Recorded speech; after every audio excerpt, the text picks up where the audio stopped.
All right. Spotting bias does not mean that I'm trying to be political about news or things like that. In fact, I tried to find the most unpolitical article that I could to show you guys what I'm trying to teach about how to spot bias. The reason I want you to be able to do this is not only understanding politics in the world around you, but also understanding business decisions and understanding where people are coming from so you can evaluate and assess whether or not it's a good choice to jump in and invest and do things and buy things or not buy things or wait or whatever.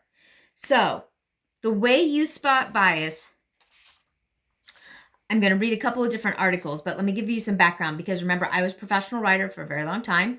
I continue to do some writing, but I don't do it as much as I used to. But about 10 years ago, I was teaching classes and things like that. And when I was at a writer's conference, one of the things they said is that engaging writing has P, powerful emotional experience. The problem is sometimes some of the reporting now crosses the line in trying to get the emotional experience. I used to teach a class about using fiction techniques in your nonfiction writing. And what I was doing was trying to engage like the five senses, your emotions to help a person to see and visualize and experience. So like in a human interest story, you'll see these kind of things where they talk about how the person sits with their legs crossed, relaxed, or they're, leaning forward nervously. Or I saw one about two women that were inspectors at a nail salon, and they talked about the dichotomy of the two women. One of them had like terrible, like bitten nails. I don't chew my nails. I keep them really short because I type. And they bother me when they get very long. But the other lady had like acrylic manicures and all this stuff. So it was talking about that. And it helped me see and visualize what was happening in the story. That's one thing.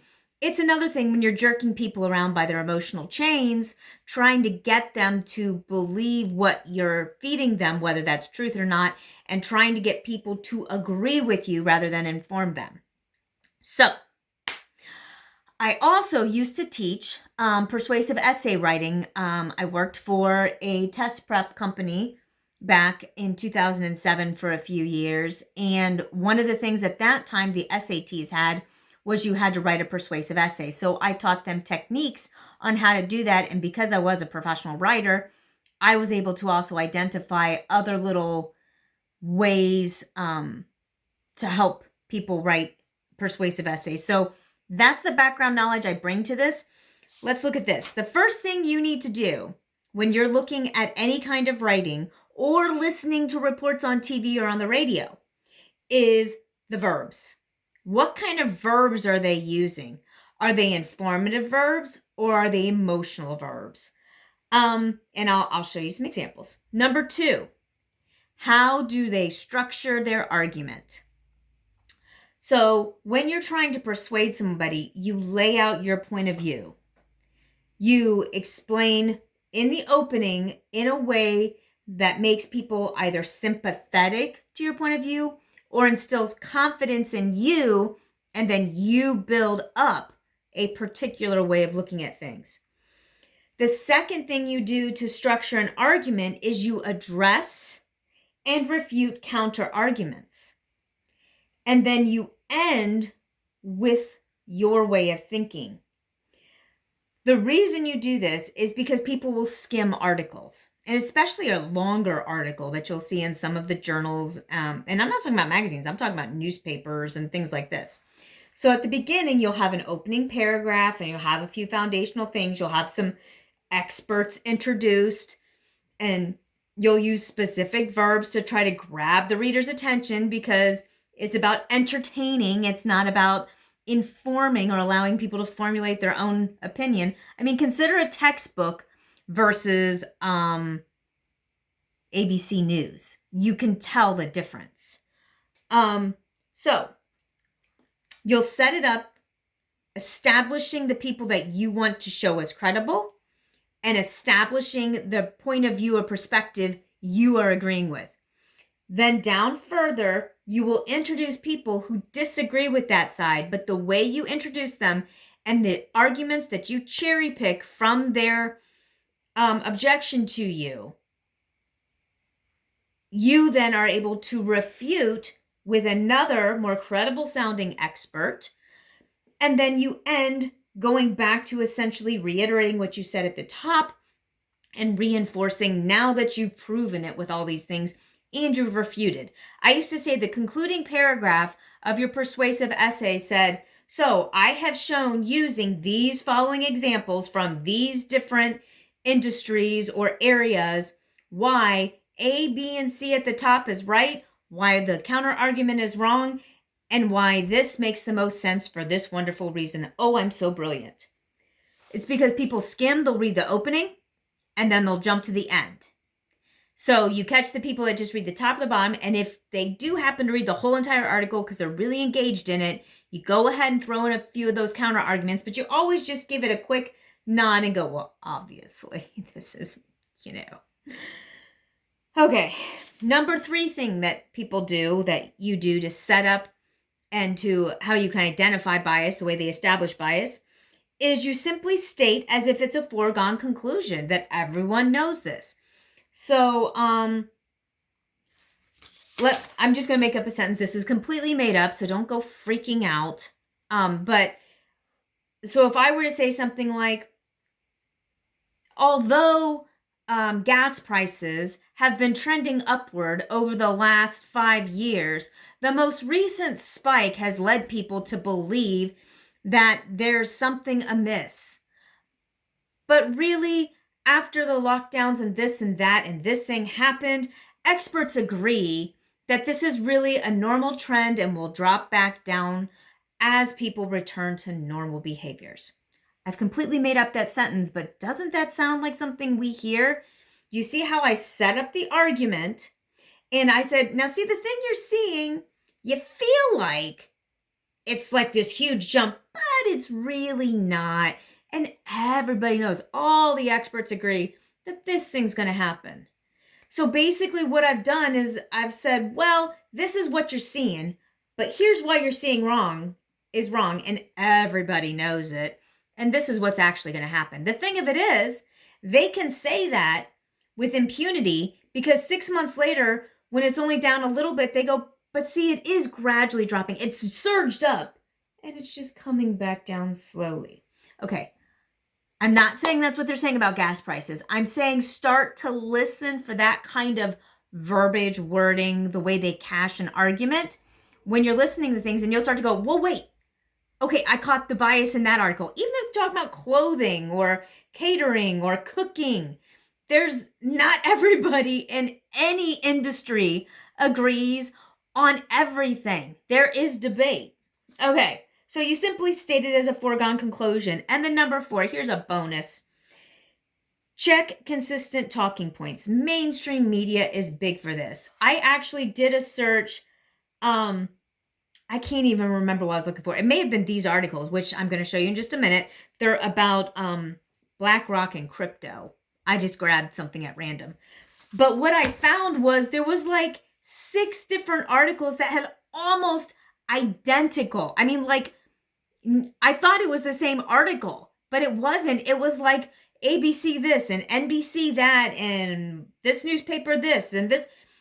It's the same thing. So if you start to identify essentially talking points, the same way of saying the same sentence over and over, the radio guy, Rush Limbaugh, he was a big one for showing what he called a montage, where he would play dozens of different people on all these different networks and things saying the exact same thing. My favorite was back when Al Gore was running for president. He talked about gravitas.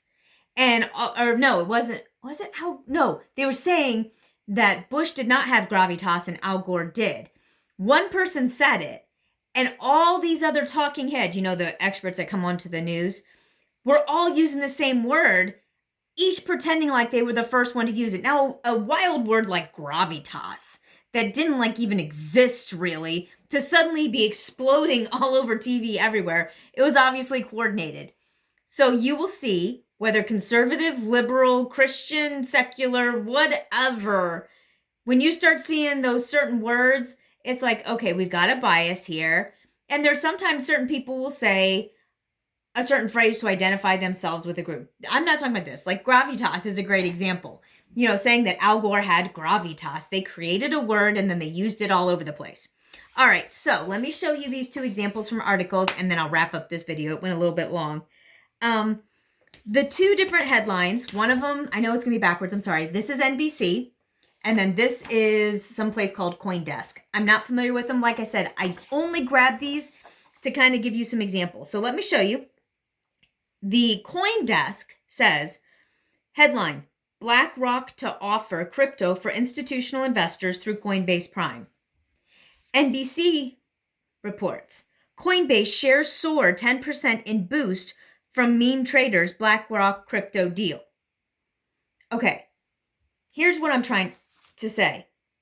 The verbs like soar, boost, then crypto deal is thrown at the end.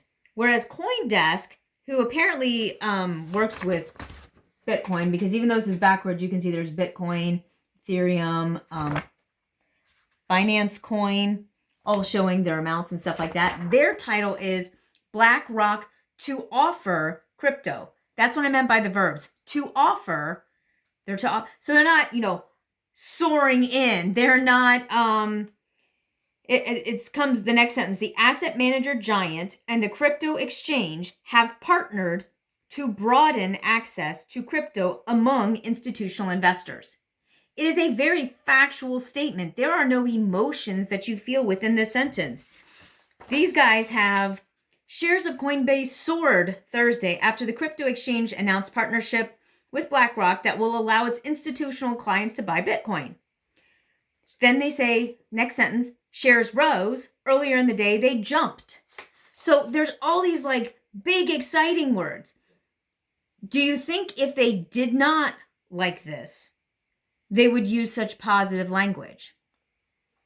No, they would focus instead on the possibility of negative repercussions. So the outcomes that they emphasize shows their bias. When you read CoinDesk, they say BlackRock, the world's biggest asset manager, has formed a partnership with publicly traded crypto exchange Coinbase to make crypto directly available to institutional investors. Now, they probably are positive about BlackRock because it says BlackRock, comma, the world's biggest asset manager. So they're letting you know who they are.